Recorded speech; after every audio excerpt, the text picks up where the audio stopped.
Quran Majeed is the future world constitution. وہ دنیا کا دستور ہے. قرآن مجید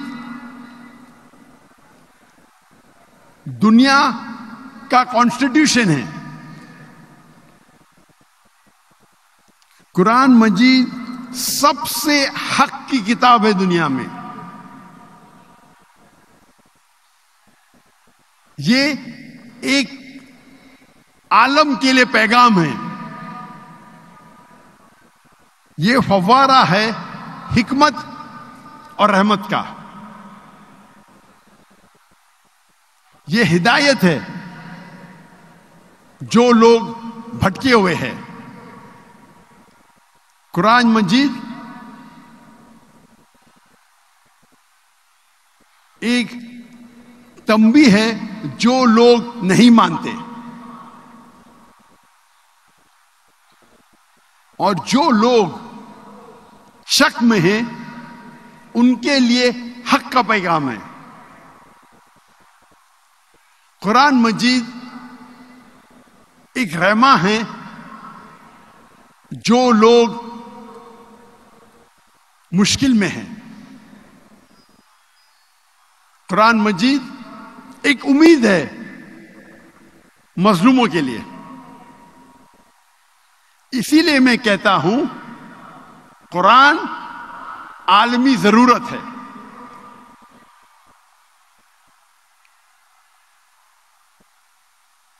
اگر آپ کوئی بھی ایکوپمنٹ خریدتے ہیں، کوئی بھی مشین خریدتے ہیں، اس کے ساتھ آپ کو ملتا ہے انسٹرکشن مینیول. اردو میں کہتے ہیں ہدایت نامہ، انگریزی میں کہتے ہیں انسٹرکشن مینیول. آپ کبھی بھی کوئی بھی مشین خریدیں گے اس کے ساتھ آتا ہے انسٹرکشن مینیول، ہدایت نامہ. اور جتنی پیچیدہ مشین، جتنی کمپلیکیٹڈ مشین ہے، اتنی ضرورت ہے ہدایت نامے کی. اگر آپ مجھے اجازت دیں گے انسان کو ایک مشین کہنے کے لیے، تو آپ کو ماننا ہوگا کہ دنیا کی سب سے کمپلیکیٹڈ، سب سے پیچیدہ مشین ہے انسان. کیا اس انسان کو ہدایت نامے کی ضرورت نہیں؟ انسٹرکشن مینیول کی ضرورت نہیں؟ انسان کا ہدایت نامہ ہے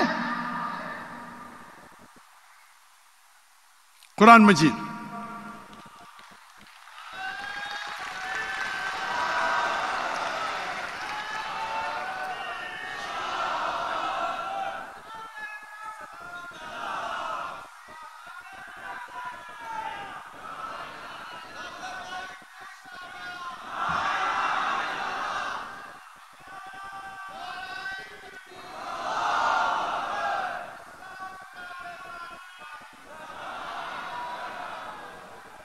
قرآن مجید انسانوں کا انسٹرکشن مینیول ہے، ہدایت نامہ ہے.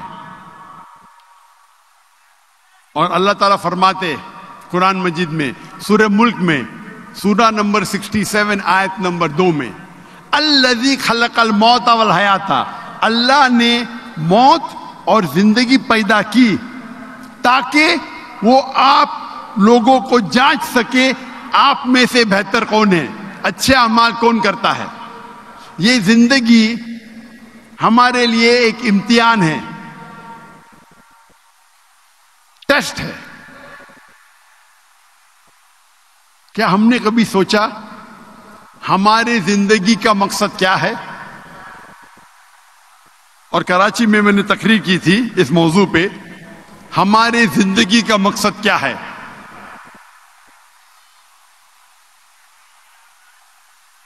کبھی آپ لوگ نے سوچا ہماری زندگی کا مقصد کیا ہے؟ افسوس کی بات ہے کہ اکثر انسان اپنی زندگی جتنا پیسہ کماتے ہیں اس طریقے سے زندگی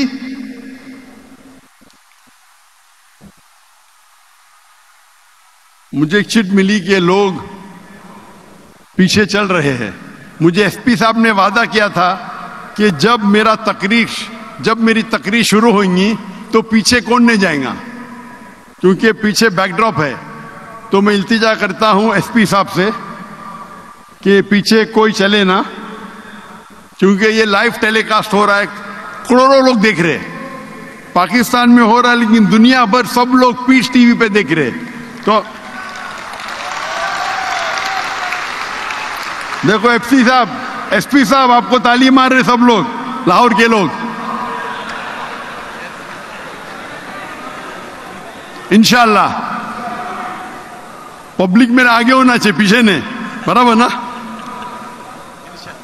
انشاءاللہ. تو اکثر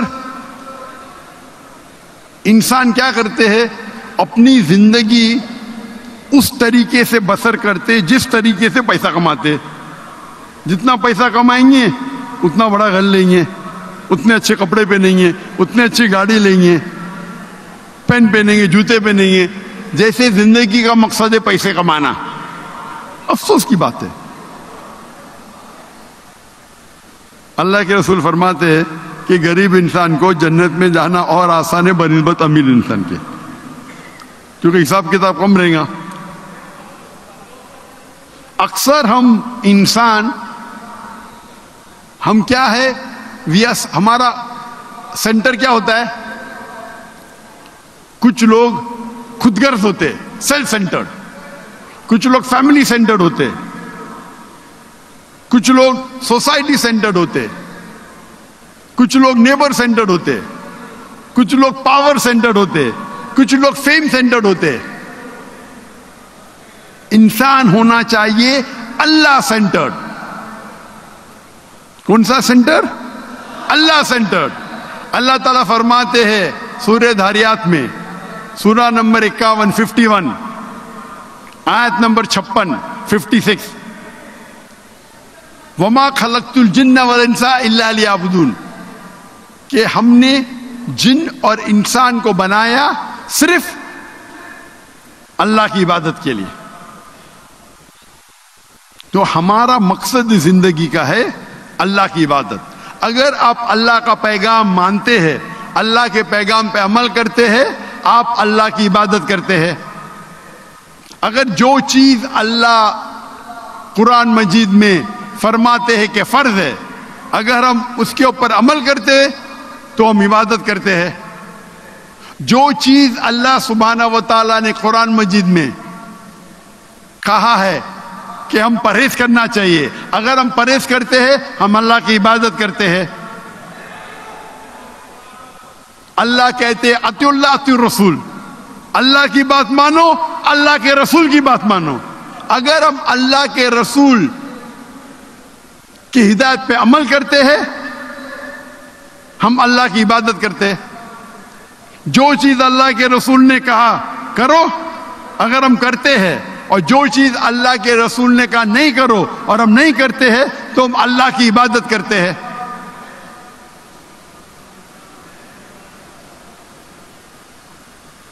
کیونکہ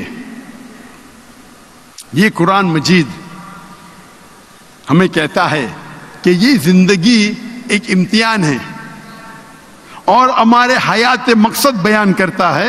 اسی لیے میں کہتا ہوں کہ قرآن عالمی ضرورت.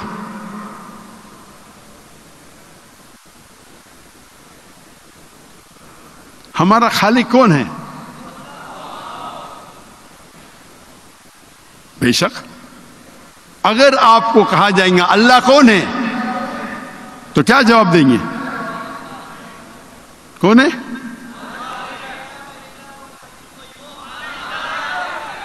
سب سے بہترین جواب اور سب سے مختصر سا جواب اللہ تعالیٰ فرماتے سورہ اخلاص میں، سورہ نمبر 112 آیت نمبر 1 سے 4، قل هو اللہ احد، کہو کہ اللہ ایک ہے. اللہ الصمد، اللہ ایبسولوٹ انٹرنل، لم یلد ولم یولد، نہ وہ جنا ہے نہ کسی کو جنتا ہے، ولم یکن لہ کفوا احد، اس کے جیسا اس کائنات میں کوئی بھی نہیں. یہ سب سے مختصر سا جواب ہے اللہ سبحانہ و تعالیٰ کا ڈیفینیشن ہے. اس کی تعریف تو ایسا ہے, اللہ تعالیٰ فرماتے سورہ لقمان میں, اگر آپ سارے پیڑ کو دنیا میں قلم بنا دیں گے اور سارے سمندر اور 7 سمندر ملا کے شے بنا دیں گے, انک بنائیں گے, تو بھی آپ اللہ تعالیٰ کی تعریف نہیں لکھ سکتے. لیکن سب سے مختصر سا جواب ہے سورہ اخلاص. سورہ اخلاص از دا لٹمس ٹیسٹ, ٹچ سٹون. آپ سونے کو جاننے کے لیے, سونا کتنا کھرا ہے جاننے کے لیے کیا کرتے, آپ ٹچ سٹون کے اگینسٹ سونے کو رب کرتے ہیں, رگڑتے ہیں, اور جس طریقے سے اس کا رنگ آتا ہے ہم چارٹ پہ دیکھتے ہیں اور کہتے ہیں کہ سونا 24 کیرٹ ہے یا 22 کیرٹ ہے یا 18 کیرٹ ہے, یا سونا نہیں ہے, کیونکہ ہر چیز جو چمکتی ہے وہ سونا نہیں ہے. سورہ اخلاص اللہ کو پہچاننے کا تلسمہ ہے, اللہ کو پہچاننے کا ٹچ سٹون ہے, لٹمس ٹیسٹ ہے. مثال کے طور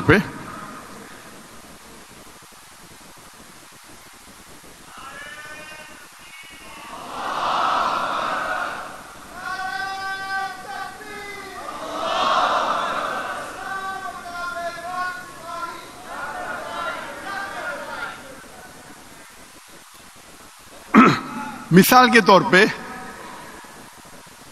کئی انسان کہتے ہیں کہ بھگوان رجنیش خدا ہے. ہم ابھی چیک کریں گے اس تلسمے کے ساتھ سورہ اخلاص کے وزن پہ, کیا بھگوان رجنیش ٹیسٹ پاس کرتے ہیں کیا نہیں, اس ٹیسٹ کو پاس کرتے ہیں کیا نہیں. سب سے پہلا ٹیسٹ, قل هو اللہ احد, کہو کہ اللہ ایک ہے. کیا رجنیش ایک ہی ہے؟ کئی انسان کہتے ہیں میں بھگوان ہوں, اور ہم دیکھیں گے کہ ہندوستان میں کئی ہزاروں لوگ کہتے ہیں کہ میں بھگوان ہوں. رجنیش ایک نہیں ہے, لیکن رجنیش سے بھد کہیں گے نہیں وہ ایک ہے. ہم دوسرے ٹیسٹ پہ جاتے ہیں, دوسرے آیت پہ. اللہ الصمد, اللہ جو بے نیاز ہے, صمد ہے, ایبسولوٹ انٹرنل. کیا رجنیش ایبسولوٹ انٹرنل ہے؟ ہمیں پتہ لگتا ہے اس کے بایوگرافی سے کہ رجنیش کو ڈائبٹیز ملائٹس تھی, رجنیش کو استھما تھا. سوچ سکتے خدا کو استھما ہے, خدا کو ڈائبٹیز ملائٹس ہے. لم یلد ولم یولد, نہ وہ جنا ہے نہ کسی کو جنتا ہے. ہم جانتے ہیں کہ رجنیش پیدا ہوئے مدھیہ پردیش میں, ان کے والدین تھے جو ان کے شاگرد بن جاتے ہیں, اور 1981 میں رجنیش جاتے ہیں امریکہ اور لاکھوں لوگ کو بیوقوف بناتے ہیں. اپنا ایک نیا ولیج, ایک نیا گاؤں بناتے ہیں جسے کہتے ہیں اوریگون سٹی میں رجنیش پورم. اس کے بعد امریکن گورنمنٹ اس کو اریسٹ کرتی ہے اور جیل میں ڈالتی ہے. رجنیش کہتا ہے کہ امریکن گورنمنٹ نے مجھے سلو پوائزننگ دیا. آپ سوچ سکتے ہیں خدا کو کوئی سلو پوائزن کر رہا ہے؟ میں کہوں گا کہ جمی جے پالے کو آگے نہیں آنا چاہیے. یہ جمی جے پالے آپ لوگ ایکسپرٹ ہے, پیچھے لے کے جاؤ. آپ پورے کیمرہ کو کاٹ رہے آگے. یہ بیسک چیز پتا نہیں آپ کو, کبھی بھی سینٹر لائن کو کراس نہیں کرنا چاہیے. یہ بیسک ہے. کبھی بھی آپ کا کیمرہ سینٹر لائن پہ کراس نہیں کرنا چاہیے. آپ اپنے فائدے کے لیے باقی 10 کیمروں کو کراس کرا رہے. آپ کا ٹیم ورک ہونا چاہیے نا.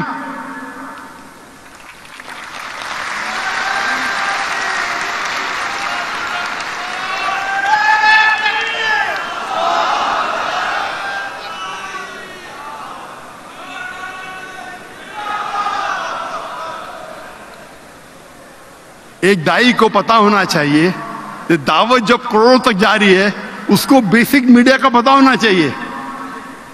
آپ سوچ سکتے ہیں کروڑوں لوگ دیکھ رہے, یہ بھائی صاحب اپنے ایک شاٹ کے لیے 10 کیمروں کو خراب کر رہا ہے.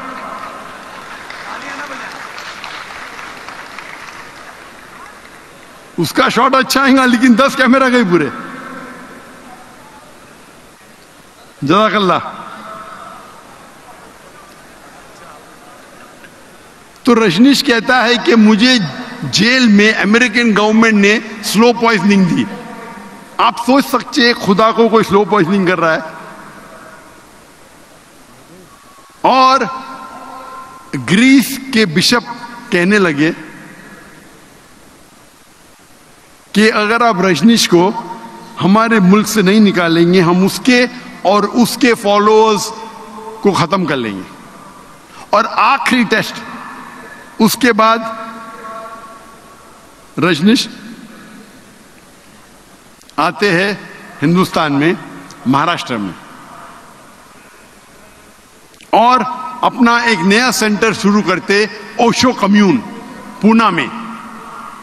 اور اگر آپ اوشو کمیون جائیں گے تو ان کی سمادھی پہ لکھا ہوا ہے, سمادھی پہ تختی پہ لکھا ہوا ہے, اوشو بھگوان Rajneesh never died, was never born, never died, but visited the earth between the 11th of December 1931 to the 19th of January 1990.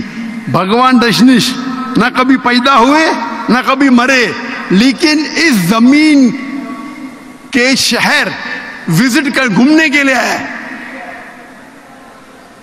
11 دسمبر 1931 سے لے کے 19 جنوری 1990 تک اس تختی پہ یہ نہیں لکھا تھا کہ رجنیش کو 21 ممالک میں انٹری نہیں, 21 ممالک کا ویزا نہیں ملا.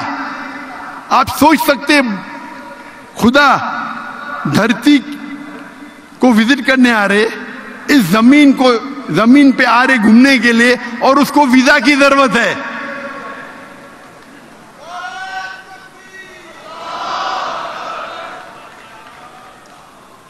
اور یہ آخری ٹیسٹ وَلَمْ يَكُنْ لَهُ كُفُوًا أَحَدٌ, اس کے جیسا کوئی نہیں. یہ ٹیسٹ اللہ کے علاوہ کوئی پاس ہی نہیں کر سکتا ہے. وَلَمْ يَكُنْ لَهُ كُفُوًا أَحَدٌ, اس کے جیسا کوئی نہیں. اگر آپ اللہ کو اس کائنات میں کسی کے برابر کمپیئر کر سکے تو وہ اللہ ہی نہیں. وَلَمْ يَكُنْ لَهُ كُفُوًا أَحَدٌ. مثال کے طور پہ اگر کون کہتا ہے کہ خدا آرنلڈ شوارزنیگر, آرنلڈ شوارزنیگر کا نام سنیں گے آپ نے, جس کو مسٹر یونیورس کا ٹائٹل ملا تھا, مسٹر ورلڈ, آرنلڈ شوارزنیگر. اگر کوئی کہتا ہے کہ خدا آرنلڈ شوارزنیگر سے 1000 گنا طاقتور ہے, اگر آپ اللہ کو کسی سے کمپیئر کر سکے دنیا میں, چاہے آرنلڈ شوارزنیگر ہو, چاہے دارا سنگھ ہو, چاہے کنگ کانگ ہو, چاہے 1000 بار ہو, لاکھ بار ہو یا کروڑ بار ہو, وہ اللہ ہو ہی نہیں سکتا. وَلَمْ يَكُنْ لَهُ كُفُوًا أَحَدٌ, اس کے جیسا کوئی نہیں ہے.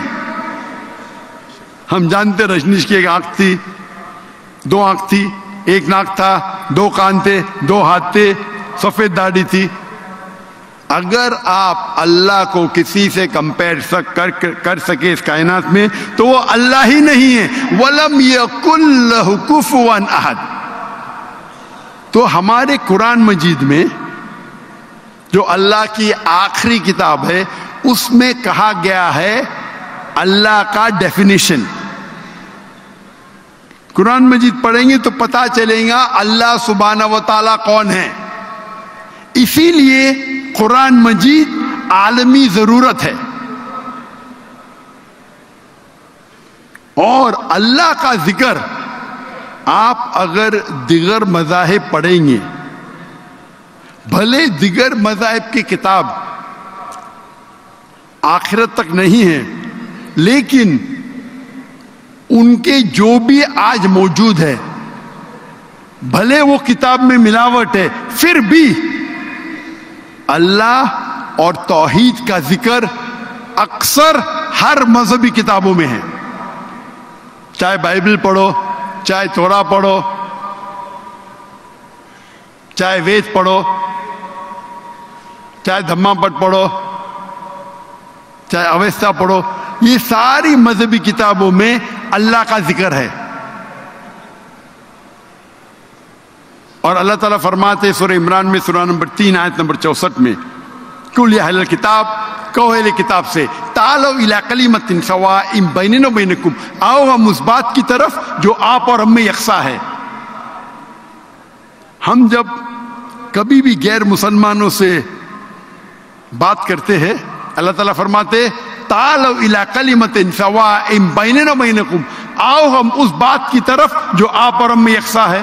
سب سے پہلی بات اللہ نعبد الا اللہ، کہ ہم صرف اللہ کی عبادت کریں، ولا نشرک بہ شیئا، ہم آپس میں کسی کو شریک نہ کریں، ولا یتخذ بعضنا بعضا اربابا من دون اللہ، کیا ہم آپس میں کسی کو معبود نہ بنائیں.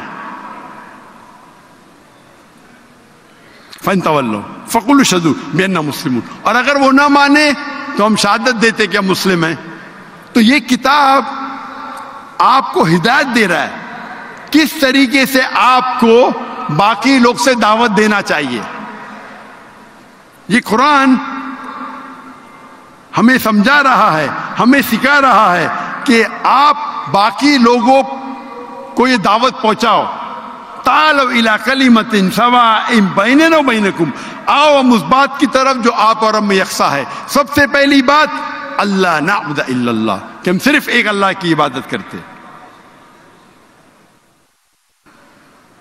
اس آیت کے پہلے ذکر آتا ہے یا اہل کتاب، یہود اور نصارہ کے لیے، لیکن یہ آیت سارے غیر مسلمان پہ لاگو ہے. صرف غیر مسلمان نہیں، اگر مسلمان میں بھی اختلاف ہے، ہمارے وہاں کئی گروہ ہے، کئی فرقے ہیں، کئی ادارے ہیں، اگر اختلاف ہے تو اللہ تعالیٰ فرماتے تعالوا الی کلمۃ سواء بیننا و بینکم، آؤ ہم اس بات کی طرف جو آپ اور ہم میں یکساں ہے. ہم مسلمان آپس میں وہ 2%، 3%، 4% جو اختلاف ہے اس کے اوپر جھگڑا کرتے. ہمیں یکسانیت پہ آنا چاہیے. اللہ تعالیٰ فرماتے، اور میں اس تقریر کی شروعات میں تلاوت کی اور امام صاحب نے وہ آیت کی تلاوت کی، سورہ عمران سورہ نمبر 3 آیت نمبر 103، وَاعْتَصِمُوا بِحَبْلِ اللَّهِ جَمِيعًا وَلَا تَفَرَّقُوا، وَاعْتَصِمُوا بِحَبْلِ اللَّهِ جَمِيعًا وَلَا تَفَرَّقُوا، کہ آؤ ہم اس بات کی طرف،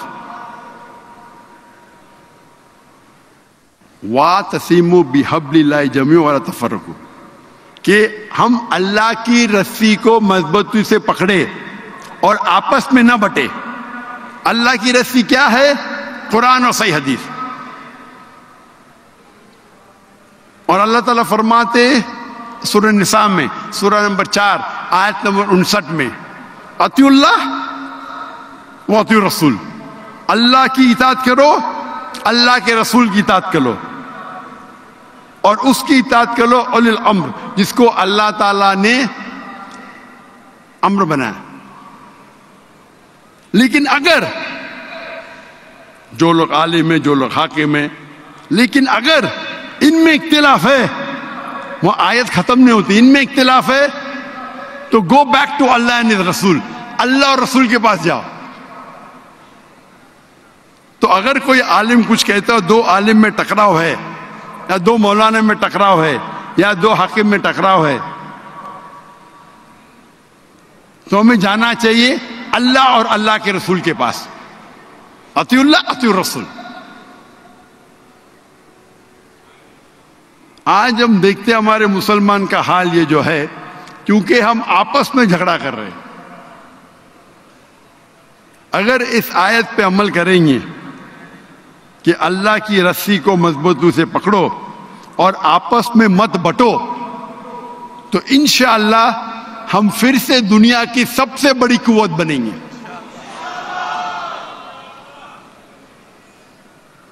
ہم جب دیکھتے ہیں اللہ کے رسول کے وقت، خلفاء راشدین کے وقت، صحابہ کے دور میں مسلمان کم تھے لیکن طاقتور تھے.